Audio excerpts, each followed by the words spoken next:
Sisingaan merupakan seni tradisional khas asal Subang, Jawa Barat.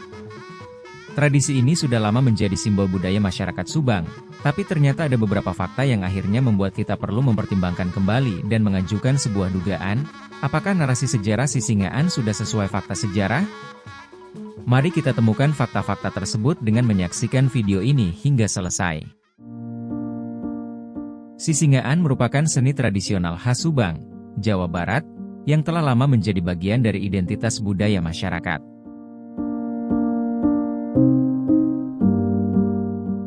Seni ini diketahui muncul pada masa penjajahan Belanda, sekitar abad ke-19.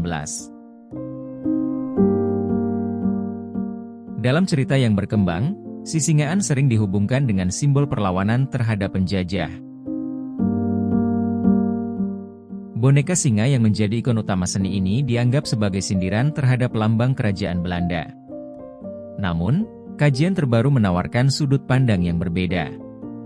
Narasi tentang Sisingaan sebagai bentuk perlawanan kemungkinan besar merupakan konstruksi yang muncul di masa-masa selanjutnya.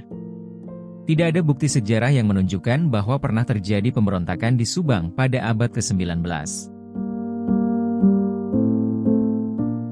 Sebaliknya, penelitian mengindikasikan bahwa masyarakat Subang pada masa itu hidup dalam kondisi relatif sejahtera. Oleh karena itu, Sisingaan lebih mungkin berkembang sebagai bagian dari tradisi seni rakyat yang tumbuh secara organik, bukan semata-mata didorong oleh perlawanan politik. Tradisi arak-arakan yang menjadi ciri khas Sisingaan ternyata memiliki akar yang lebih tua, bahkan sebelum era kolonial. Tradisi ini merupakan ekspresi seni rakyat yang memadukan unsur tarian, musik, dan ritual. Biasanya, arak-arakan digunakan untuk merayakan momen-momen penting dalam kehidupan masyarakat, seperti panen raya, perayaan adat, mengarak seorang tokoh, atau upacara sunatan. Dengan demikian, Sisingaan bukan hanya sekadar hiburan, tetapi juga menjadi simbol kebersamaan dan warisan budaya yang mencerminkan kearifan lokal masyarakat Subang.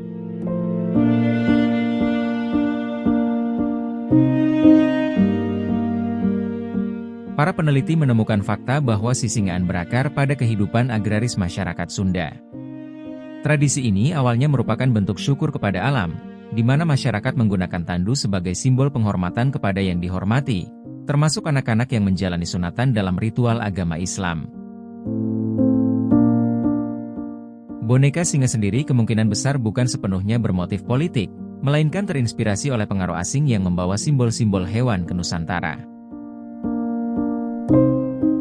Penelitian terbaru memberikan wawasan baru tentang kemunculan Sisingaan yang ternyata tidak dapat dipisahkan dari sejarah Subang itu sendiri. Pada abad ke-19, ada seorang tokoh penting yang berjasa besar dalam membangun Subang dan meningkatkan kesejahteraan masyarakatnya, yaitu Peter William Hofland. Ia dikenal sebagai seorang saudagar kopi sukses yang juga memiliki jiwa filantropi.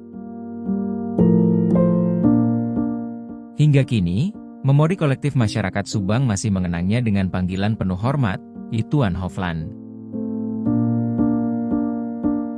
Julukan ini menunjukkan penghargaan mendalam, sesuatu yang tentu tidak mungkin diberikan kepada seseorang yang dianggap sebagai penjajah sejati. Peter William Hofland bahkan menerima gelar Blijen dari pemerintah Hindia Belanda sebagai pengakuan atas kontribusinya. Hal ini membuka kemungkinan bahwa masyarakat Subang menciptakan Sisingaan sebagai bentuk penghormatan kepada Hofland.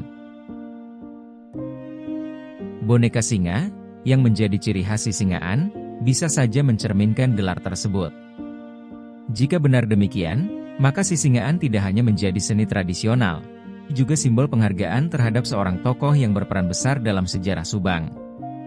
Menjadikannya lebih dari sekadar seni pertunjukan, melainkan juga bagian dari jejak sejarah yang mencerminkan hubungan antara masyarakat Subang dan tokoh penting di masa kolonial.